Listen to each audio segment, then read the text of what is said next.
What's going on, everybody? We are back with another episode of The Jungle. Good morning to everybody.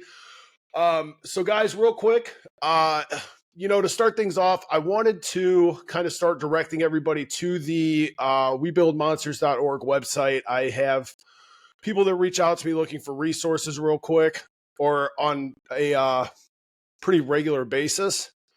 So I just want to let everybody know, that this is our website. And I've got a lot of good resources up here as far as the plug. I've got with us today, we have Matt, which I'm going to introduce him here in just a second, but we've got his recovery sober living home out in Houston. We've got all kinds of other recovery houses in here. We've got Sober Town podcast. If you're interested in getting like a daily Zoom recovery meeting in, if you're on your lunch break. We've got cleaning companies. We've got tree care services. All these guys have been members and people on the show. And guys, I always have to point out my baby. He started the web design business. If anybody needs a cheap web design, he's the one that designed mine. It's webmaven.com. But guys, these are all people that have been on the show. These are all people that are doing really big things in recovery and in the community.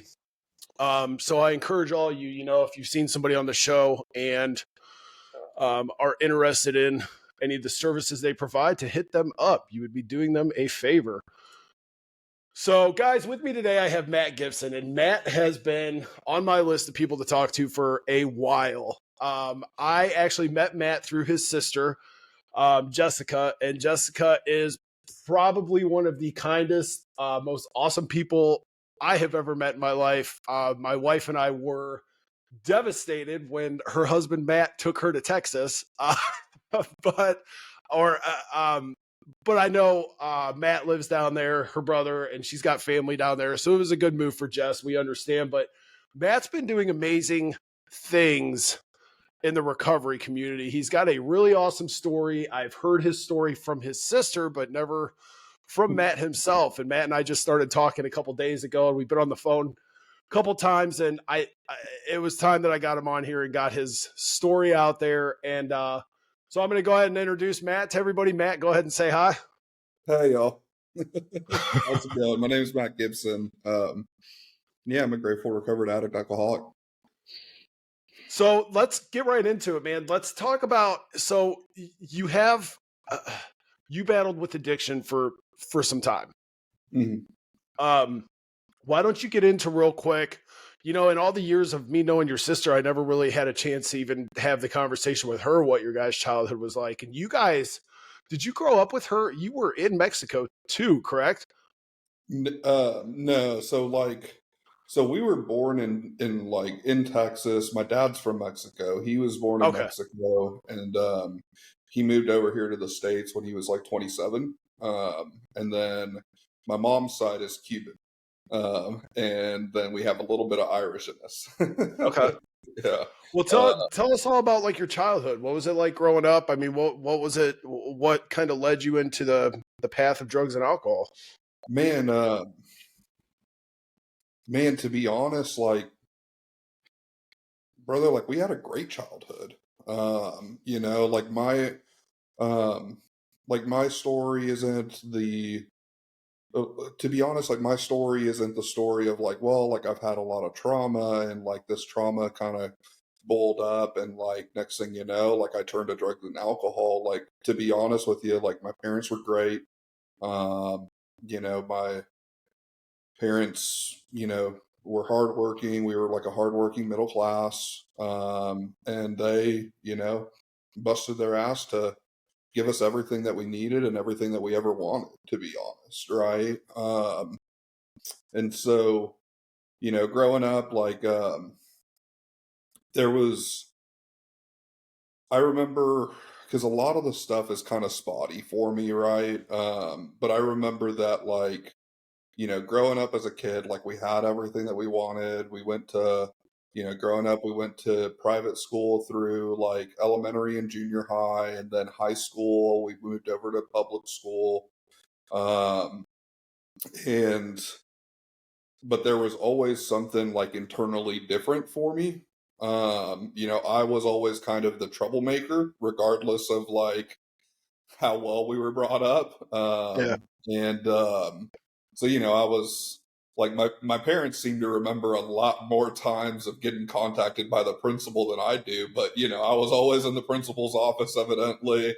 I was always, having to stay back for detention or whatever it is and whatnot. And, but also, like, a big part of my story, though, is like, I was always, from what I remember, like, I was always a fairly, like, angry kid, I guess you could say, like discontented angry. Like I was happy, right? And like I was funny and kind of the class clown, but like internally, like I just didn't feel right. If that makes any sense. So you and I kind of grew up through the whole dare era, and I've Yeah. had this conversation with my wife, and I don't think I've ever shared it on here, but I very clearly remember in 5th grade in Mr. Bailey's science class, we had to watch the Your Brain on Drugs video. And Mhm. where like the guy gets out of the car and he's got a whole suitcase of drugs. He's like, "Oh, they're free. First one's free." Well, first of all, nobody ever gave me free drugs. Yeah. But second of all, something that's stuck with me throughout the years is I'm very similar to you. I was kind of the class clown, but I was introverted in the same aspect. And I think a lot of that turned to anger because I wanted friends, but I didn't know how to. There was little to no communication in our house. But I remember the Dare video talking about drugs and they make you not yourself and they like this that and the other, and that was like appealing to me. And I think Mhm. I'm the only 5th grader in that class that was like, well, I kind of want to do those. you know Yeah. Well, so it's funny you bring that up because, like, like one thing is like, so, like I kind of mentioned earlier, right? So, like, um, our family, like my dad's side is Mexican, my mom's side's Cuban. We got some Irish in us. The family's a big portion of things. Like we're very family oriented, family driven, right? And so we'd get together and like do cookouts and things like that. And like from a very young age, like, like the family would be drinking and whatnot, and not like drinking crazy or anything like that, but like socially drinking and whatnot. And I'd like casually have a beer or something like that or have a few sips. And I remember like the first time it was like, like is this how I'm supposed to feel? You know what I mean? Like, is yeah, this this seems a lot better, right? Like I was like the class clown, but also kind of like what you mentioned, like um it was hard for me to like communicate right. And it was like I took I had to feel really comfortable with you to let you in, yeah, right? And then, but I remember like that first like that quote unquote like first beer, right? And it was like, oh, okay, like cool, like I'm not feeling as uneasy anymore. Like this is great. This is why people drink, yeah. No, I was the same way. In fact, it's wild too because my family was the same, but only there. So my dad owned bars growing up, but he never brought the alcohol home. Like Mhm. so I shouldn't say he owned the bars growing up. He worked for ODOT until he retired, and when he retired, he bought 2 bars, and they were a big item of contention between him and my mom. But he would come home intoxicated, but he would never bring alcohol and drink it home. And then Yeah. we would have family get-togethers, and on my dad's side, like my uncles and my aunts would have like their drinks put up like up in the cupboards, and they would like do mixed drinks, no beer or anything like that, but they kept it kind of out of sight from us. But my mom's side, there was no alcohol. Like it was up until I think I was probably 22 years old. We had our first family get together, like outing on my mom's side, where there was actually alcohol. So it wasn't in front of me like that all the time. But I knew if it was going to make me feel different, and I didn't like who I was, and that's what I was looking for. So Yeah. I remember going on a trip one time, and do you remember the Fresca? Oh yeah. The Fresca, they almost look like Bush Light cans. Yeah. I was riding back in the back of the van, and I thought I was so cool, like holding my Fresca. I'm like, oh, it looks like I'm like 10 years old, thinking I'm drinking a beer, driving the highway. I'm like, but that was my mentality, and it's weird because I can't, I don't know where it came from. Yeah. So, all right, so I mean, you're going through elementary school, and at what point did you actually start?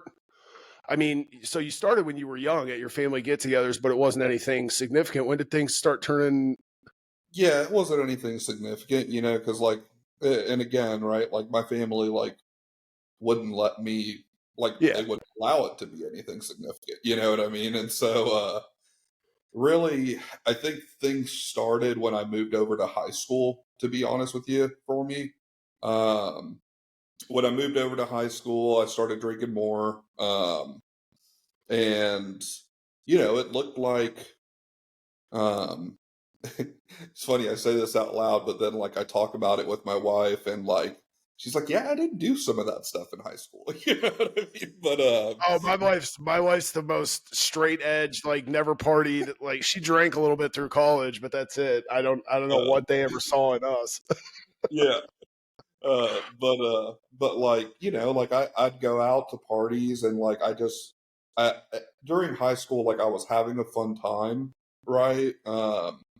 But like looking back on it now, like everything kind of revolved around like the next party, right? And Yep. like we go out, we drink heavily at the parties. I think I started smoking weed like at like 16, 17 at a party. And like I remember like the first time I smoked weed, I was like, yeah, it's all right, but I'll stick to drinking. Yeah. And then like for some reason, it just became like a daily thing, like quickly, even though like that wasn't like my mind was like, well, that's okay. Yeah. So yeah, like growing up, like I was going and doing, I was pretty active in sports and things like that. And, I did football from like fourth grade on through eighth grade. When I got over to high school, I wanted to try something different. And so I got into wrestling, and, man, wrestling was like a lot of fun for me, right? And so like wrestling was like the first time where, football was fun and everything, but wrestling was almost like the first time where like I had kind of an outlet to like disassociate myself from just like all like the pent up aggression that I had, all of the like disassociate myself kind of from reality. You know what I Yeah. mean? And like really focus on like the task at hand without having all the background noise, right? Yeah. Um and Can I ask you two questions? yeah, First question, were you ever bullied? yeah, yeah. Okay. So I was bullied a little bit as a kid growing up because I was always a little bigger, right? So Yeah. I was bullied a little bit as a kid growing up. Yeah, I probably should have mentioned that earlier. Yeah, like No, no, no, you're good. I um, just yeah, keep going. so I was bullied a little bit as a kid growing up through like junior high and whatnot, just for kind of being bigger and whatnot. And like that kind of led to like to anger, and honestly, like through junior high, like I would find myself like, going out in the neighborhood and like hanging out and just like figuring out different ways to like let out my aggression, whether it be like Yeah. picking a fight with someone, whether it be like whatever, just little kid nonsense that I could think of to like make myself feel better, if that Yeah. makes sense. Yeah, So and the reason I bring that up is I was very similar in the aspect of once I found sports. So I'm actually being treated now for adult ADHD. That was going to be my next question to you because I was never diagnosed as a child, and obviously, like we're not going the stimulant route, but there's other methods that yeah, like there's other medications I could take. So they've had me on some, and it's you made the comment of it drowned out that background noise. So when I got into football, and by the time I started getting aggressive and found an outlet to kind of let all that out, that background noise kind of faded. And I was able to, like you said, focus at the task at hand. It gave me an outlet for my anger and my aggression. I wasn't, but I was already wrapped up in the partying and the wanting to smoke weed on a daily basis and things like that. yeah, So, yeah, no, and like ADHD is big for me too. So that was kind of something there as well, where like, yeah.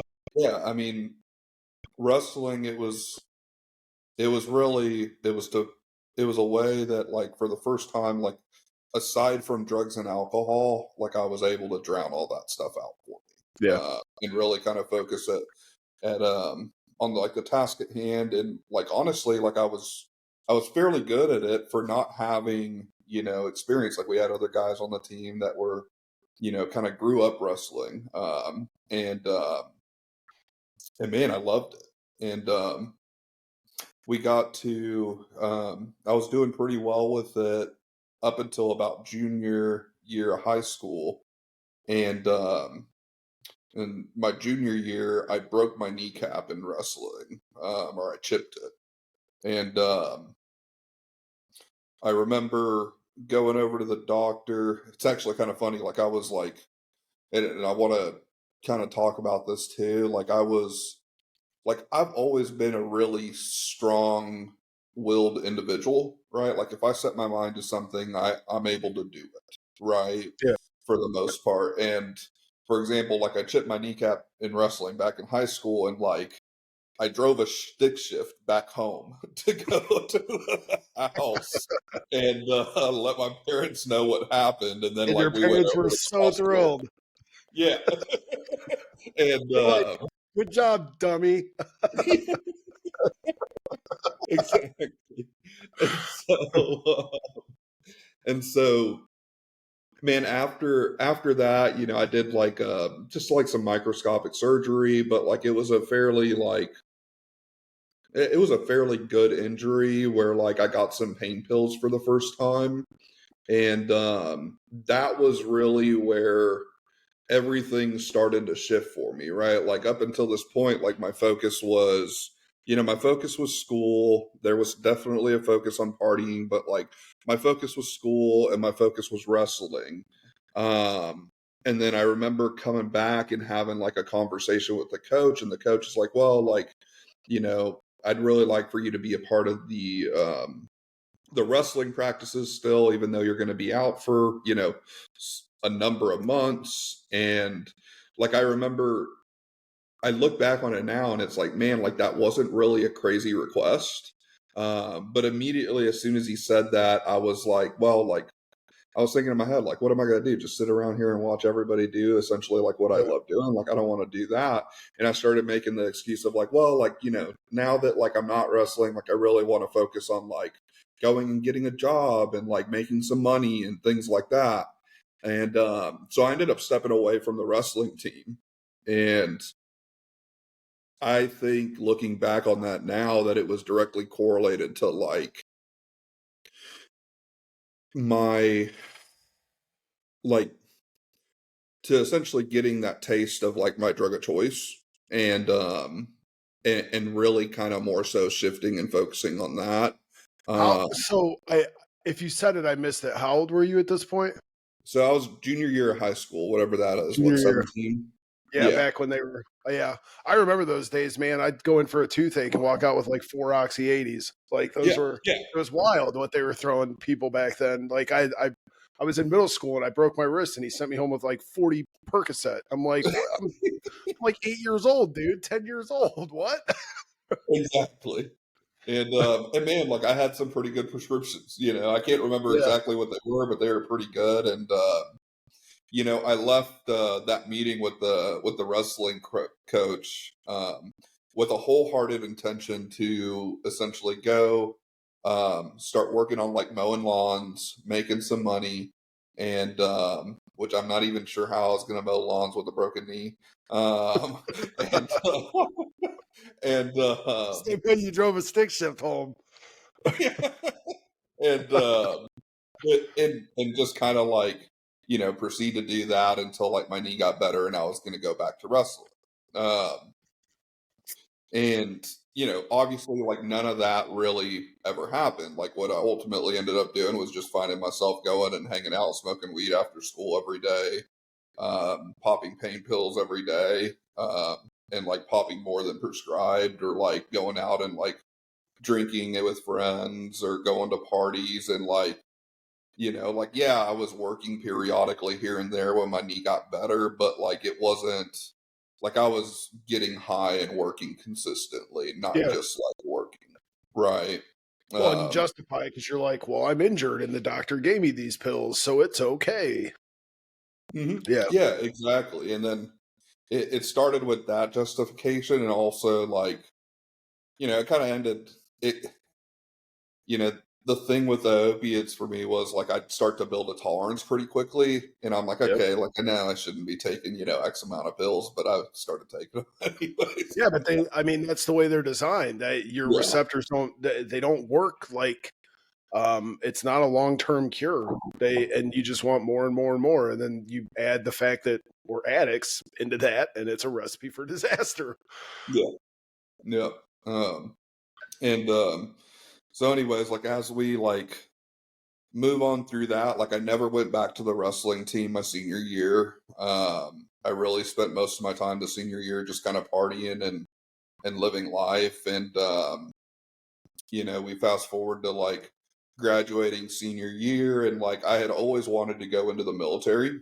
Um, and I remember talking to my parents about the possibility of like the military, and they're like, "Look, like we love that idea, but like you're smart, you're doing well in school, like go get a college degree, and then if you want to go into the military, you can go in as like an officer afterwards, right?"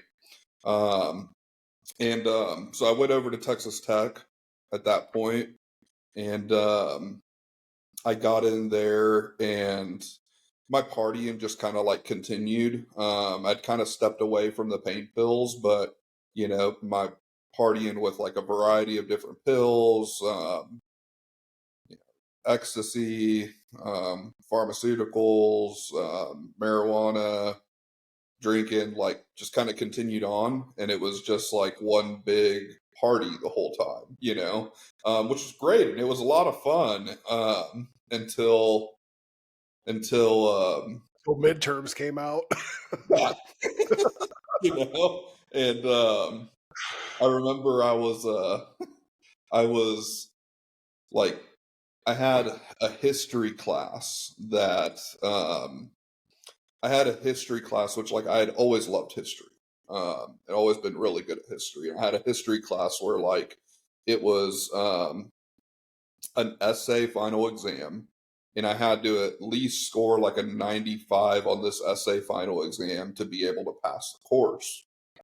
And I was like, man, like how is it that like I'm in this position in a history class? Like this is like my jam, Yeah. and I buckled down during that time and kind of reverted back to that like self will, right? And that willpower reverted back, and like I popped a crap ton of Adderall, stayed up for like a few nights, studied my ass off.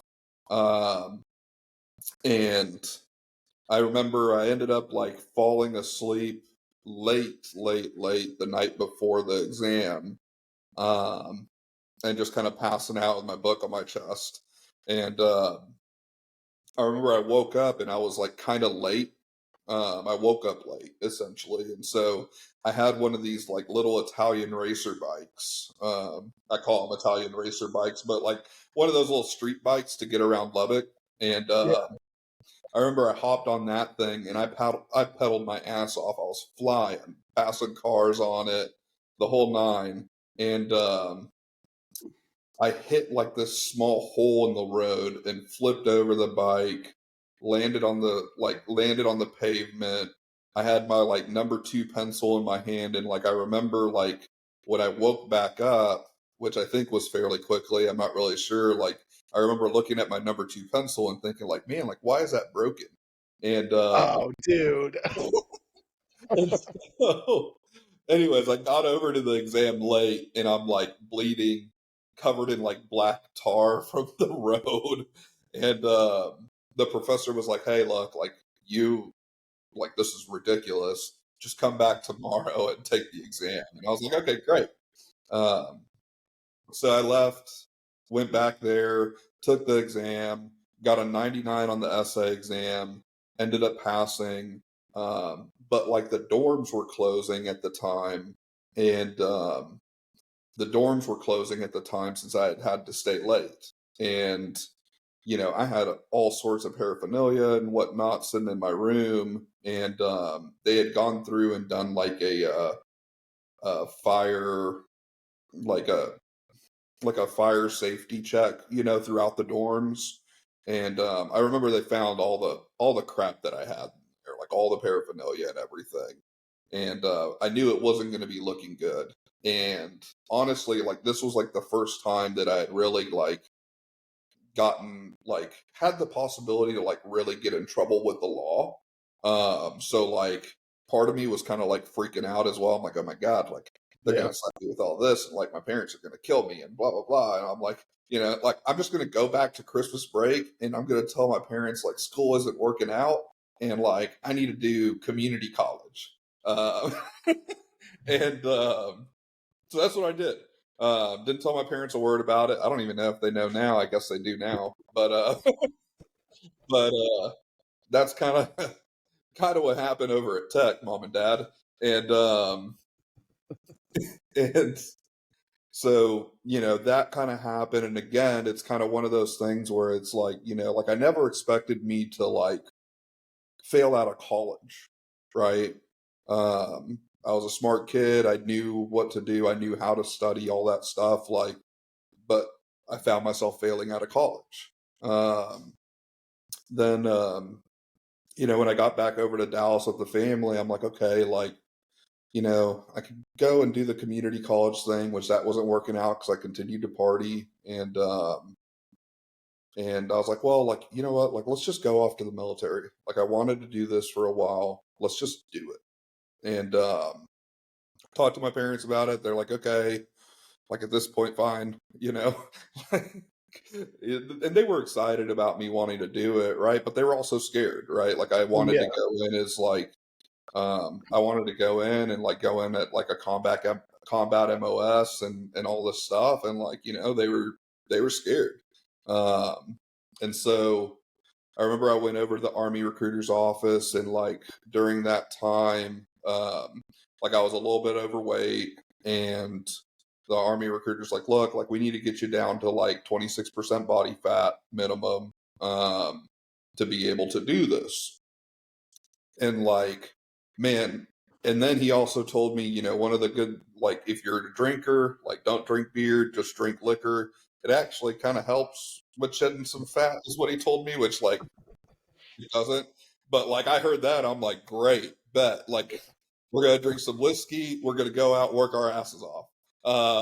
And so I hit the gym for the next like 2.5 months, and I lost like 55 pounds in 2.5 months. Oh wow. I just started cutting weight, just like I did over in wrestling, and just going to the gym twice a week or twice a day, um, and just hitting it right. And I got down. I did my ASVAB. I did MEPS, and I was pretty much ready to ship off over to Fort Leonard Wood, Missouri, for to be a combat engineer. And I remember getting a phone call from the Army recruiter, and during the time there were a lot of military cutbacks, and they mentioned, hey, like I know you passed MAPS, and all that stuff, which is essentially like the medical examination. But we went back through your medical records, saw you chipped your kneecap back in high I school, was and wondering about that. Yeah. yeah, and like we can't let you in right now.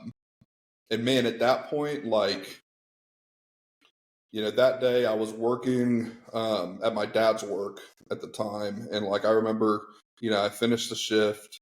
I went home. I went out to the bar. Um, I started drinking over at the bar, just like by myself.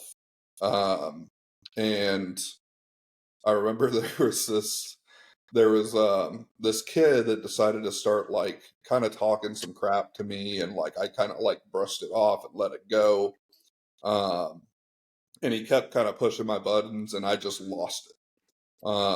And we got into it over at the bar, and they were going to be calling the cops, and I bolted out of the bar, hopped in my truck, and left.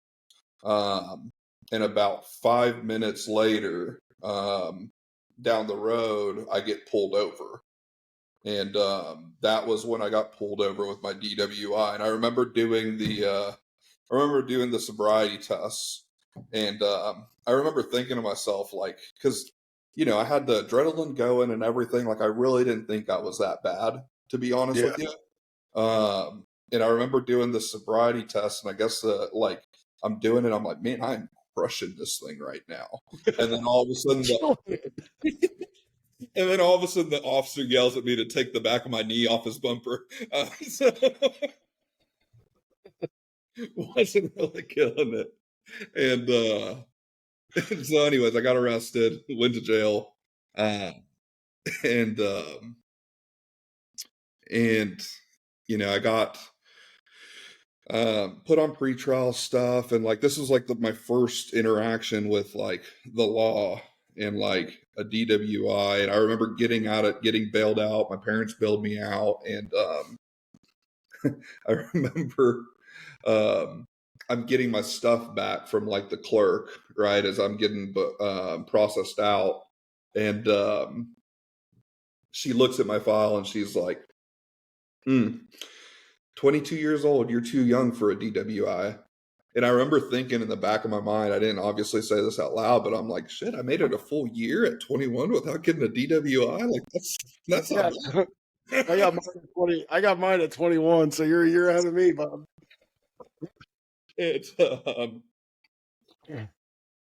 it's funny, like I bring that stuff up because it's like, like you can kind of start to see how like the bar just continues to be lowered, right? Like, at first, like super studious, getting good grades at school, relatively speaking. I mean, I wasn't the smartest kid, but I was fairly smart, to failing out of college, to like, well, getting good grades, to popping pills, to failing out of college, to getting arrested for a DWI and thinking, well, like at least I made it a year past my 21st birthday. Well, there's a common denominator and all that, and it's the best analogy that I make or reference that I make to it is, as addicts, obviously with our values and morals and how we were raised going into it, we always have that line in the sand. And as addicts, we like to just kind of brush that line off and think, oh, it's no big deal. I'm gonna put that line up here a little bit, and before you know it, I'm kicking front doors in and stealing grandma's silverware set. Like, you know what I mean? So it's not like, and that's where I like doing these episodes, because people don't people see criminals and drug addicts and things, and felons and things like that, and they think that it was just, and a lot of times it is. I don't want to say that's never the case where it's a split second decision and you just decide to go and do something awful, but it's a general progression. It's a small progression. It's small steps that lead to these big things. And when you're using like that, you don't realize how deep you actually are until the hammer smacks you in the back of the head and you're done, Yeah. So yeah. And yeah, I mean, after that, like once I got arrested, put on pretrial stuff and everything, like, I knew I couldn't smoke weed anymore, which was like my major crutch, like that was just a daily thing. I knew I was going to be getting drug tested and whatnot. And so like I went over and like got prescriptions for pain pills again. And like, long story short, like that essentially ran out after a little bit. Right. And then I find myself like,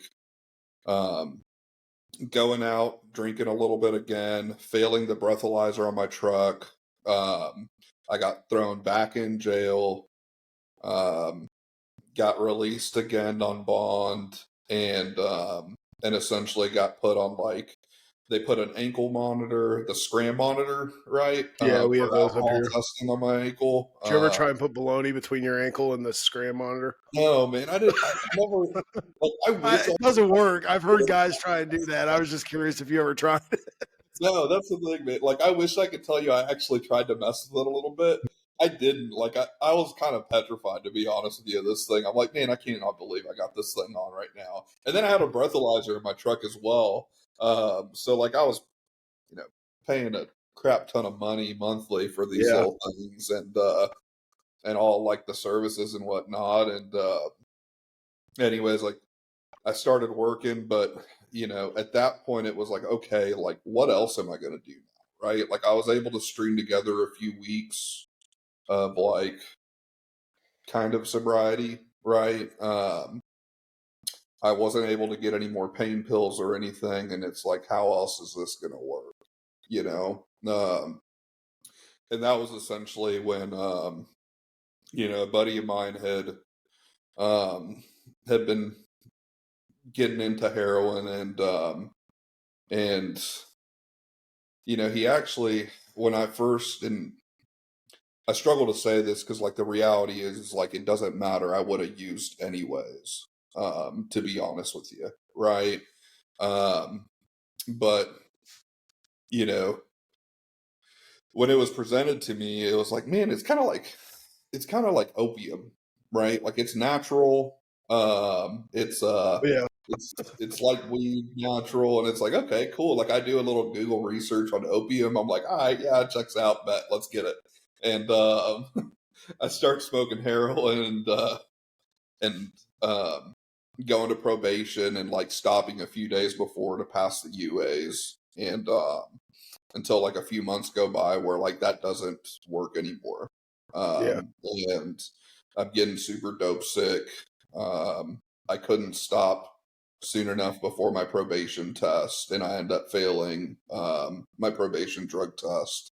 And the judge that I had in Dallas for DWIs was a super strict judge for DWIs. That's why she had the ankle monitor on me and the breathalyzer. And honestly, I was screwing up left and right, so, like, why not?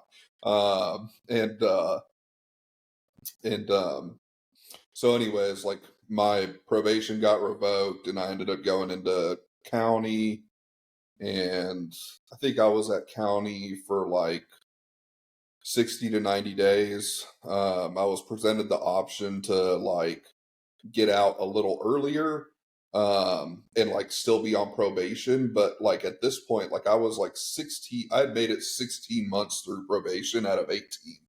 Yeah. And I failed on the last two, you know? Um, and I was not going to add any more probation time because I was like, man, like, I know I have every intention in my body to, like, not use, but I don't know that that's actually going to happen.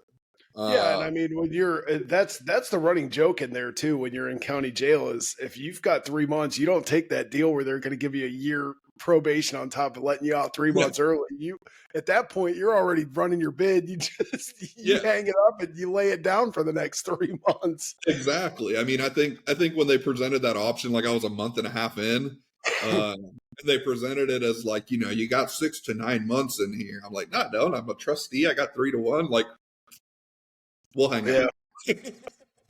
right. uh, Not that bad. and so, anyways, I hung out in jail, and it was jail. And when I got out, I had every bone. Like, if you were to hook me up to a lie detector test and ask me, like, hey, man, like, are you gonna use? Um, I'd tell you no, and I'd pass the lie detector test.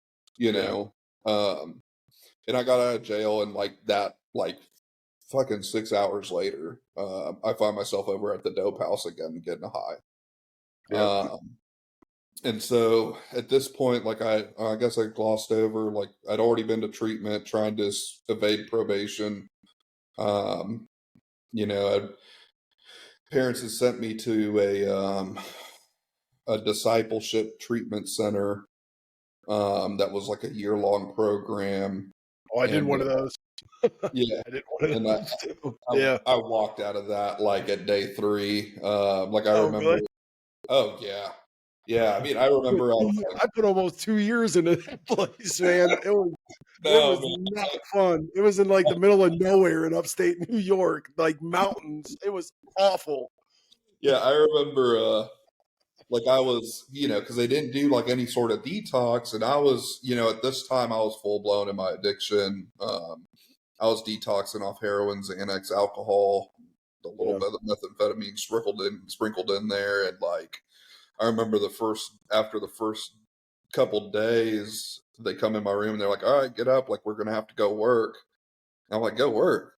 I'm like actively trying not to shit my pants right now and fighting a seizure, like, and and so, um, they stuck us all in this like minivan and drove us over to like this like farm, and they pull out this push mower from the minivan. And they're like, "All right, start mowing." And I look at the push mower, I look over at them, and I'm like, I don't think this is going to happen, guys. And next thing I know, I just start walking, uh, and walked through a few cornfields and got to a road and made it made it to like, I want to say McKinney, um, and got picked up and continued using. So that went on for a good bit. That went on for several years, and really like to kind of wrap things up with it, because I want to get down to like what like recovery looks like Yeah. today for me. It's like, I guess, we did a little qualification, right? So there's my qualifiers. But it went Well, let me ask you real quick before you move into like what you're doing now. What yeah, and I ask this to everybody, what was your defining moment? What was the final point where you were like, this is stupid, I'm done? man, I had been to 4 treatment centers, I think. I think 4 treatment centers. I left early out of 3 of those 4, I think. I only made it successfully through 1 treatment center before I went to treatment this last time around. Yeah. I was finding myself like anything that wasn't bolted down in my parents' house was stolen, Oh right? yeah. I yeah. And it wasn't like I didn't wake up in the morning thinking to myself, "Hey, like how is it that I can best screw over my family today?" Yeah. Um, like that never was my intention. I just got so wrapped up into things that like I didn't even think about them anymore. I didn't think about the people that I loved and cared for. I Yeah. didn't think about um I didn't think about how like my actions were affecting others at all. And at this point, like my family had held some pretty firm boundaries with me, which honestly saved my life. And like I had gone from, you know, going to college to failing out of college to like having a fairly successful job at one point, as like a field manager for Samsung, in sales, and like lost all that and essentially found myself, homeless, living in and out of trap houses, sleeping on a plastic white lawn chair in the middle of a trap house to keep the roaches from crawling up on me. And every time that like my family would try to let me in, I'd burn it down. Uh, Yep. and like it happened enough times to where it was like, look, like this isn't because of my family. It's not because my family's up my ass. It's not because like it's not because you know people don't love me and care about me that I'm doing this. Like I'm doing this. Uh, I'm fucking miserable. Yeah. Uh, and my best friend of like 16 years ended up getting sober. Um, and at the time, I was sleeping out of a trap house. He had gotten 6 months sober. It was the first time for him to come back to Dallas, and I remember we used to go to this bar and play free roll Texas Hold'em, and if we won, we'd win like $100 and drink for free. And I remember I was like, like, you want to go meet up at this bar? Like, I haven't seen you in 6 months. He's like, yeah, sure. We'll play some free roll Texas Hold'em. I remember he got out of the car and he was like glowing. And I had in 13 years never seen him that happy. Um, and like there I am, like sitting in the parking lot covered in bed bug bites and track marks, and just looking like I got hit by a truck full of heroin. And and like I asked him, I was like, man, like you look great. Like, what have you been doing? And he's like, man, like I started working the 12 steps. I went to rehab, and like, you want to go inside, grab a beer? I was like, sure. And he walks inside and he buys me a beer, and he drank Red Bulls the entire Yeah. night as we played Texas Hold'em. Um, and like, I continued to like do various illegal shit um, for a few months, but I always had that in the back of my mind of like, man, like, you know, I got to this place where I thought the world was a shitty place with shitty people. It was up to me to make the best out of it. And I saw him, and he was like actually happy, free, and used like I did. And it was like, okay, like let's change something. Yeah. No, that's I everybody's is different. I always like to ask because but it's all the same. It's you finally hit that wall of just hopelessness, and you hate yourself, and you're looking for any way just to make it better. So, well, let's talk about, like you said, what sobriety looks like for you now, what your life looks like now. Yeah, man. So like, well, I want to start with going to treatment, right? Like I went over to treatment. I went to the state funded treatment center because I had burned down all my options, and I remember like I had that memory of my buddy, um, and I'm going to this treatment center, and it was not a great treatment center, but it was exactly what I needed at the time. And I remember these guys would come and do these H&Is and take 12-step meetings over there. And I'd hear them start to talk. And I had been to meetings before to get my meeting sheet signed for court and so on and Yeah. so forth, you know. But for some reason, something was different this time around. And like, if you were to ask me, like, did I go into treatment with the wholehearted intention to never drink or use again? Um, I tell you no. Like even after like all the homelessness, all the illegal activity, kicking indoors, whatever it was, like heartache, I never really thought it was possible for me to like live a happy life sober. Um, and like I started to see these guys come in and take this like bring these meetings to this place, and like they'd talk and the way they talk, like I knew they weren't bullshitting. I knew they used like I did. I knew they were miserable like I was, and like they genuinely seemed happy. Uh, and I was like, man, like I've tried this 12-step thing before. I've tried pretty much everything under the sun. Like, but let's just give this a shot because like I always got up to like the God portion of the 12-step thing, and I just would completely shut down. Um, and yeah, so like, you know, I got out of treatment, started working with a sponsor, diving into the step work. And next thing you know, like I was starting to do things that I wasn't able to do before in life successfully. Um, like I was able to go back to court in Dallas, which like, you know, I'd tried moving cities and all this other stuff before, and like I always just found myself driving back to Dallas to cop dope.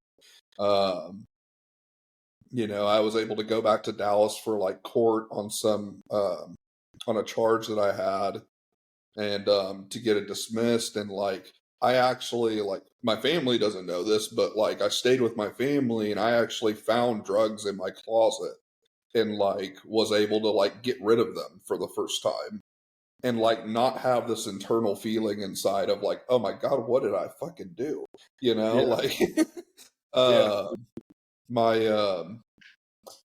I continued to kind of work the steps, got back over to Austin, and like I got hit with like some pretty tough news at like 3 months or so sober that that my uncle who, you know, like, man, my uncle had a lot going for him. My uncle was like essentially like my second father, right? Like anytime I fucked some shit up, um, and it was really bad, I'd go to my uncle. I'd tell him whatever it was that I burnt down to the ground. And then he'd like, you know, take me to go talk to my family about it. You know what I mean? And yeah, I got some news that that he passed away. And you know, my dad, which like, you know, for years up until this point, like my family, you know, like it's not that they didn't want anything to do with me, it's that they couldn't have anything to do with me. Yeah. Right? Like they wanted me to be there. But the reality was is like anytime they let their walls down, I'd screw them over in some way, shape, or form. Um and my dad called and asked me if I could essentially come back to Dallas for the funeral. And I was really kind of worried about going back to Dallas for that. Because I remember calling my sponsor and I'm like, hey, like, I don't know if I can do this. You know, I love my uncle a lot. Like, I don't know if it's going to be super emotional. I can go and cop dope for free if I wanted to. Like, there's all sorts of stuff that, like, I don't know that I should be doing this. He's like, man, like, I want you to sit back. I want you to, like, I'm not going to tell you what to do here. I was like, what? Like, that's your job, dude. Like, you're my sponsor. You know? And he's like, no, man, like, I'm going to really, like, this is a spiritual program, and I'm really going to revert you back to, like, the spiritual aspect of this is like, I want you to pray, meditate, and really get with God and see, like, if this is right. And if it's not right, then great, I'm going to support you in it. If it is right, then great. Um, and during that time, like, I prayed and meditated more than I ever had in my life. I 10-step more than I ever had in my life. And like, man, for like the first time in a decade, um, I was able to show up for my family, like my dad who just lost his brother, my aunt who just lost her husband, my two cousins who just lost their dad. Um, I was able to show up for them, like not only I was able to show up for them not only physically but like emotionally for the first time. Um, and that was really cool. Um, you know, they were like there was alcohol involved and whatnot there at like the wake, and like there wasn't any sort of urge for me to drink again, right? Um, and like people were just like genuinely like it's like something that like my family still remembers to this day, you know. And that just had not been able to happen before. Um, and So I'd have these like different experiences, and it's like, holy crap, like this stuff is actually working for me. Like I'm doing what I'm supposed to be doing. I'm following the suggestions. I'm changing the behaviors that my sponsors having me change. Like I'm bringing God into my life. And like next thing you know, like I'm starting to be happy.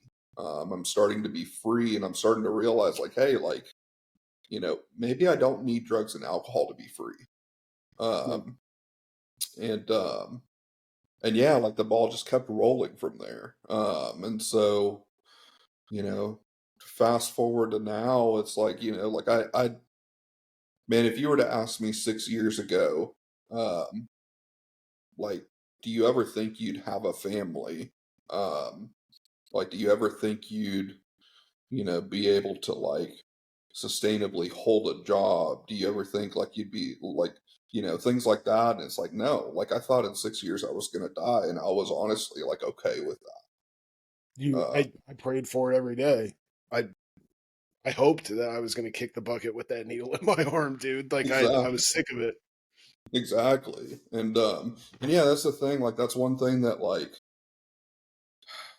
that's what I really wanted to focus on with this. It's like, man, like the reality was is like for a long time, like I knew I was an addict and an alcoholic for a long time.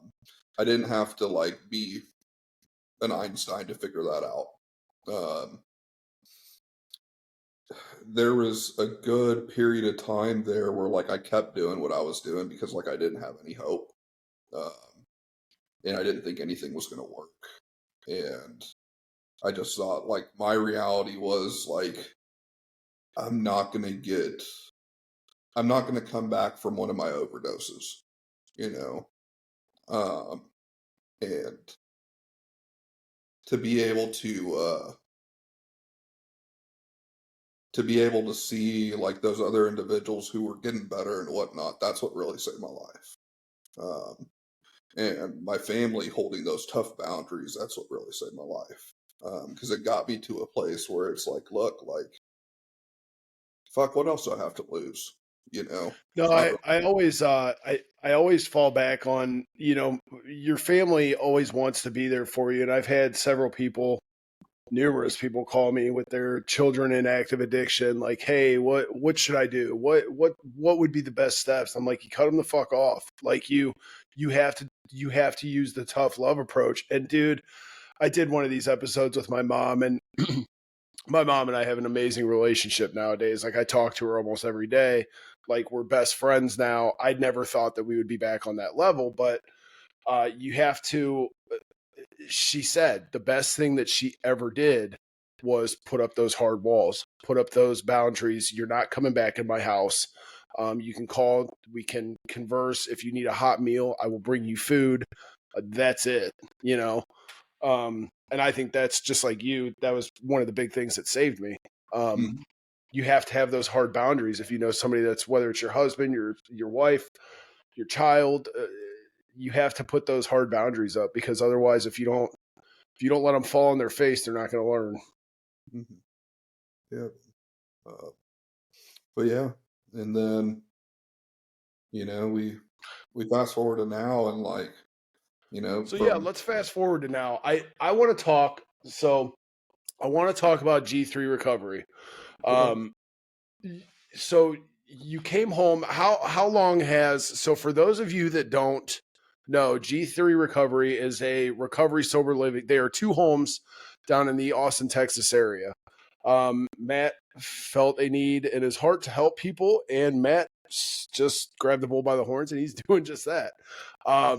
So let's talk about how long have these been up and running? How, like, what was the process like getting these running?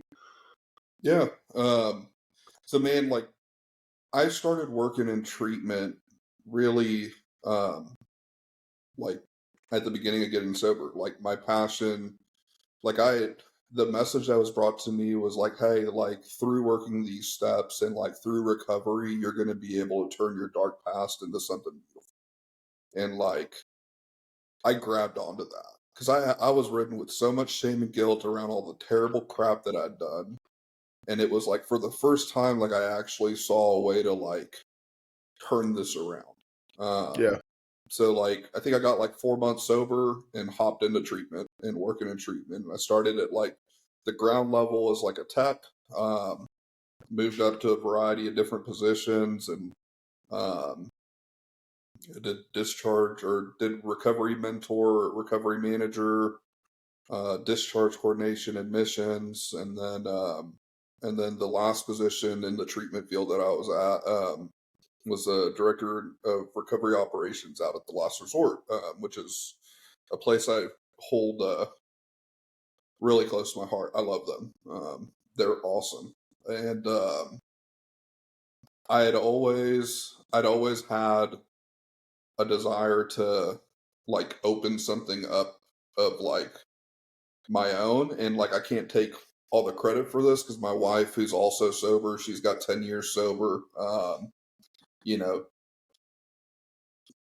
it was a scary thing to open it up, and my wife was kind of like, "No, let's do it. Let's dive into this." And so October of 2022 was when we got our first clients in.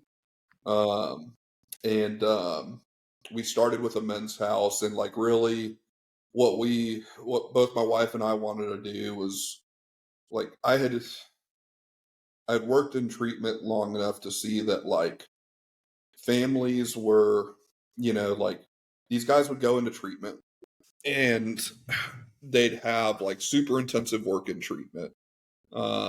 Families were getting updated. Families were like super involved. Um, and then they do, 30, 45, 60, 90 days of treatment, whatever it might be, right? Um, and they'd go off over to the next step, which was like essentially sober living and outpatient services. And like at that point, it was just like the rubber would meet the road. And if they found a good house that would like hold them accountable and whatnot, um, and like a good house that would like incorporate like the community aspect of things, um, like they were kind of lucky, to be honest with you. Yeah. There were a lot of houses out there that there are a lot of houses out there where, like I went to a sober living house like this, to be honest with you, where like it was just like a place that I paid rent for that I shared a room with someone Yeah. who may or may not have been sober. You know what I mean? and and so we really wanted to kind of like rein that back in and have like a high accountability, but also like realistic, structured community that would help like men and women essentially like walk the path that we took to get sober. Because Yeah. another thing too is like, dude, like there's a lot of paths to get sober. There are, and I think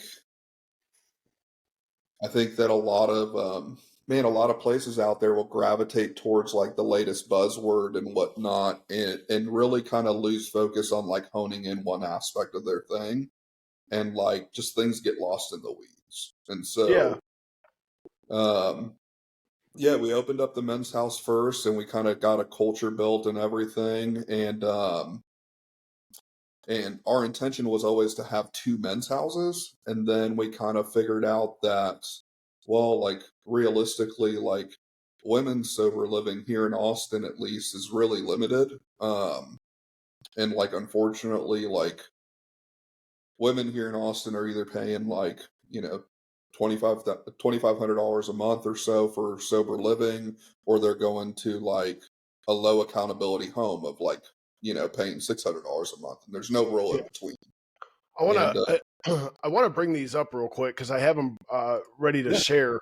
I want to show anybody that's watching this what you're actually doing here, because this is amazing to me. So now, obviously, and anybody that wants to get on and check out his website, it is g3recoveryatx.com. So I'm just gonna head over here to. So these are nice houses, man. You sent me your website the other day, and I was looking at these, and I mean, it's it's nothing like anything that I was ever ever in when I was in recovery houses. I was down on Diagonal Road in Akron. It's just beautiful. Like it's I love them. So that's we've got the men's house here. Um, go over to the female's house. I mean, they're clean. They're well equipped. And how many people do each? I know you told me the other day. How many people do you have in each one of these homes? so it depends on the house. So the men's house is 14 people, including the two house managers. The women's house is 10, including the two house managers. And Yeah, I mean, my wife and I really tried to make it to where it was like, look, like if we needed sober living today, like, are we going to be comfortable here? There was a lot of places that we'd go and look around at, and it was just like, it wasn't, it didn't have the home vibe. It almost felt slightly institutional. Yeah, Aside from like the random live, laugh, love poster you'd see on the wall, there wasn't really much decorations. not the Um, live, laugh, love. and, and so we really wanted to kind of make this an environment where like these guys and these ladies could essentially come to get well and like call home for a while they figured things out and worked on getting their feet under them. And now this is just like a regular halfway house. Like from our conversation the other day, these guys come in. Um, I don't know if there's a drying out period coming into the house. I know the one I was in, you had to be there, I think it was 30 days, but I know you want them to be a little more acclimated in the community. You kind of want the rubber to hit the road as soon as they move in. So these guys are acquiring jobs. Mhm. They are paying rent. You are not collecting any funding from like outside agencies to run this. This is solely you. This is your baby. Yeah, yeah. So yeah, I mean, like the whole, like in my opinion, right? Like the whole purpose of sober living is for these guys and these ladies to learn how to like successfully live life sober, right? Like if you were to ask me before getting sober, like what were my skills? My skills were like revolved around a lot of illegal activities, Yeah. and not I around have a like good criminal skill set. It's great. yeah, and not around anything like really productive, to be honest with you. And so, like the guys and the ladies Like help. Liam Neeson, I have a specific set of skills, and they will all land me in prison. And so, like everybody's assigned daily chores, so they're required to like kind of keep things clean and whatnot, and complete their daily chores each day. They're required to find a job within the first 30 days of being there. Um, they're required. We are like a 12-step immersive program, so they're required to find a sponsor, work with a sponsor on a weekly basis. Um, we have um, a meeting requirement that they're required to kind of hit and do, and each week, and we have what's called like a phase system. So like they start out at like phase one, and as they kind of move up in the phase system, their meeting requirements go down, their curfew moves up, and they start to kind of learn like how do I balance my recovery with like life, right? Like Yeah. how do I bring the principles of recovery into like my job, right? And how do I bring the principles of recovery into like my financial responsibilities, whether it be like getting car insurance, right? Like getting a car, paying rent, all these different things that like we haven't done successfully for a good while. Um, and and yeah, so it's been freaking beautiful. It's been awesome. It's been terrifying, to be honest with you. Like it was terrifying to start to, essentially walk away from like, The tradition. but Yeah. I loved my time over at TLR.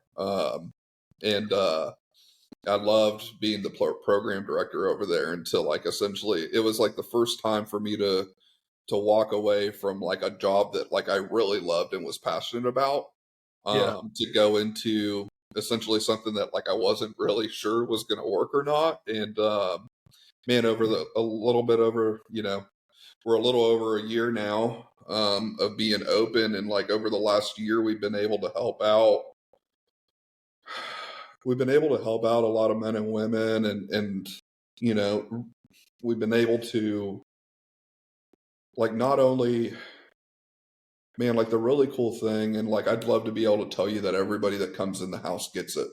Um, and like the truth and like the reality is that's not the case. Yeah. Anybody that's been in recovery or that's just the hard truth of it.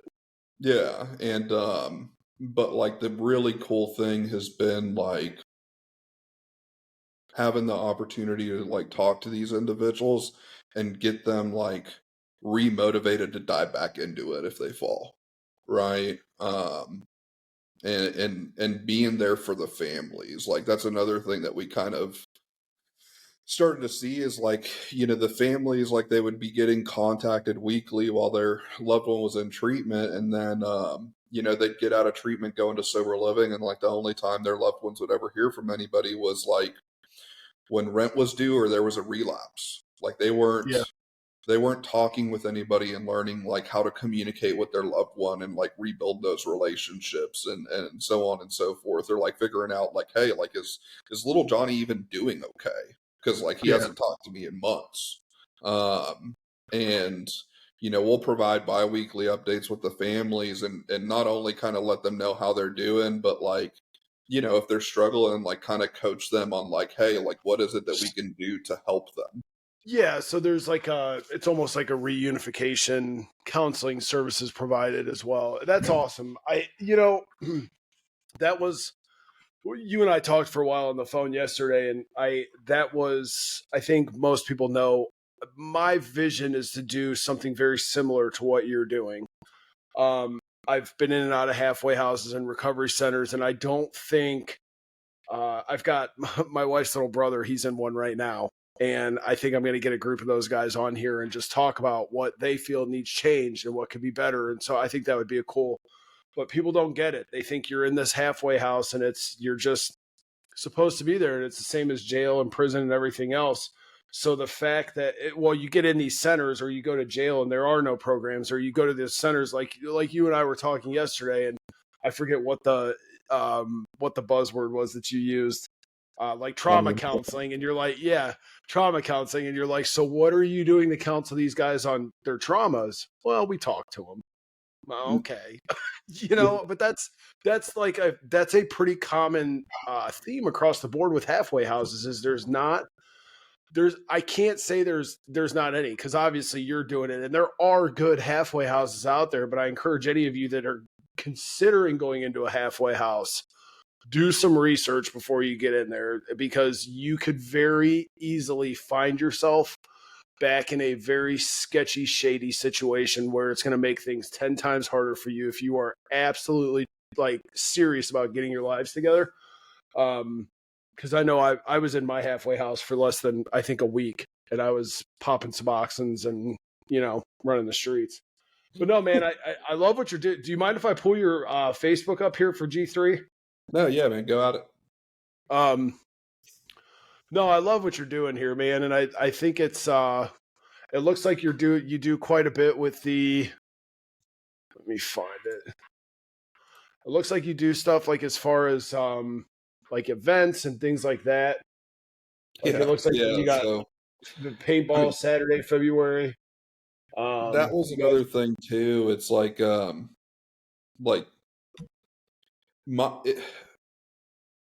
my opinion of sober living is like it should be an environment where like these guys can start building relationships, these ladies can start building healthy relationships with one another, and start to build like a recovery community and a network around them to support each other, right? Yeah.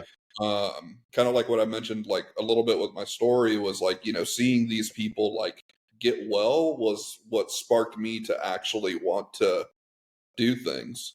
Yeah. And like dive into the program. It's the dove hunt there that we did. So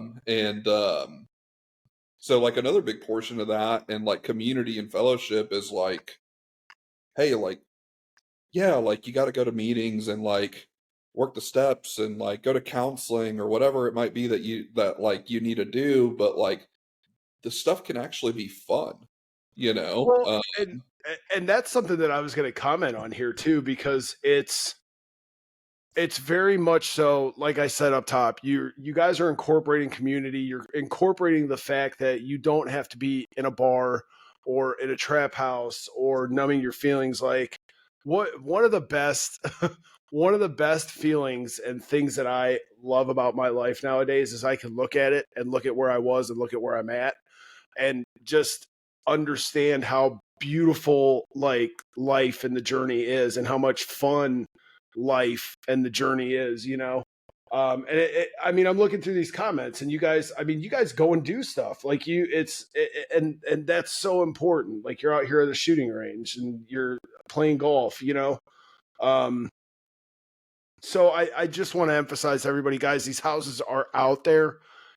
Just do your research, be diligent in finding something that's going to be a good fit for you. This is awesome, man. I love what you're doing. Like I said, I was talking to Jess, and when I remember her telling me when you had gotten into this, she was like, "Oh, you need to talk to my brother," and I was like, oh, I will, and yeah. So this is so cool, man. Thank you, man. I tell you what, I couldn't have done it without my wife, man. She has been a pillar. Because they usually are. Usually, yeah. She's been a pillar. She's been amazing, and yeah, that's kind of like our focus is family. You know what I mean? And that's something that like I took advantage of for a really long time through active addiction. That's something Hannah took advantage of for a really long time during active Yeah. addiction, right? And it's like, man, like how do we build a family at the houses and like and also like how do we rebuild our families, you know? And then start to learn how to have fun in recovery and go out and like enjoy life again. Yeah. So Well, you made a comment a little bit ago about how like this type of life wasn't for you, like and it's funny you said that, and I wanted to chime in then, but I wasn't going to interrupt you. I It's funny because I'm very transparent on Facebook. I tell people that my wife and I fight. I tell people that I love my wife to the ends of the earth, but I would also probably 3 nights a week kick her out of a moving vehicle, you know. um, but it's I have so much. I'm just happy. I'm whole nowadays, and I used to always tell myself when I was in the midst of all my bullshit that happiness was just something that wasn't for me. Like yeah, I would see these families, and I would see people out at the mall together while I'm like charging my cell phone, leaning up against the wall. I see these happy families walking by, and I would beat myself up so bad that happiness wasn't for me.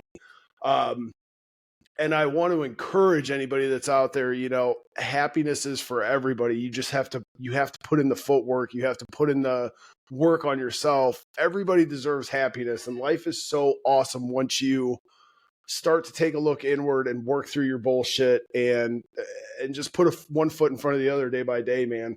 And I mean, I'm looking through your Facebook. You have a beautiful life. You have a beautiful wife. You have a beautiful daughter. You're doing great things. I know we just started talking, but I'm proud of you, man. Like I said, I feel like I've known you a lot longer than you probably feel like you've known me, but your sister's always kept me up to date on what was going on with you, and I'm proud of you, man. I know I wasn't there, but I was definitely behind the scenes listening when some of your shit was going on. So no, I'm proud of you, man. I think you're doing great, and I thank you so much for coming on here and doing this. Is there anything else you want to talk about or put out there before we? no, man. I mean that pretty much covers it. I think you hit the nail on the head there. Where like like happiness is possible, Yeah, right? Like there is freedom through this.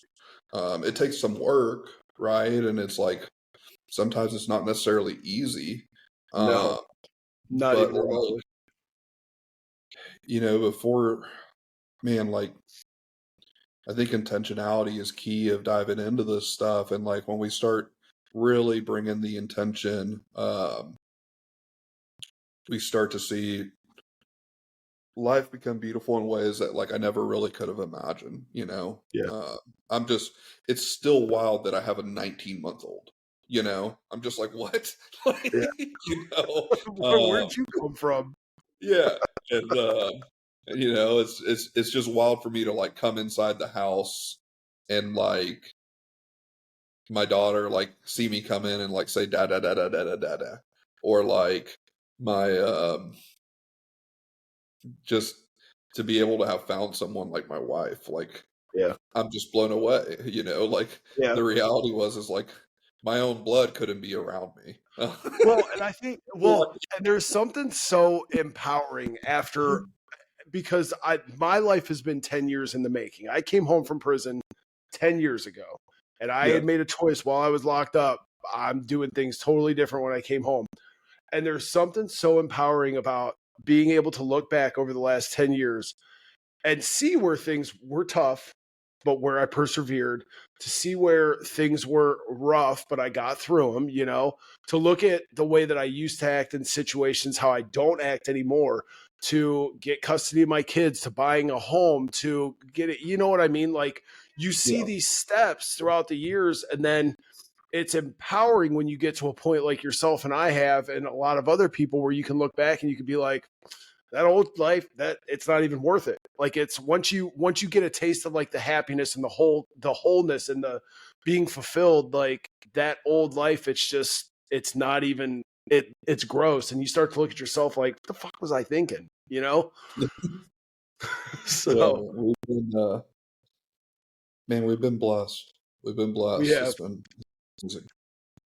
So, all right, brother. Well, I obviously plan on staying in contact with you now that I have your phone number, your email, your Absolutely. website, all of your contact information. I'll be reaching out as far as when I try and get things rolling on my end. But I want to thank you, man. Again, I'm so glad to see where you are, and then get a little more understanding as to where you were, and keep doing what you're doing out there, man. I love from the bottom of my heart what you're doing, dude. Thanks, brother, man, and thank you for doing what you're doing, man. Like, I, it's just so big to like now, like with technology and like the podcasts and everything that we have nowadays. It's like, man, like let's start utilizing that for like something good. Let's start Yeah. spreading this message of hope. Let's open this up and utilize every aspect that we have, man. And you've been doing that with this podcast. You've been doing that. I Oh, mean, thanks. thank you. Because we need Yeah. more people like you out there, man, is the truth. I do.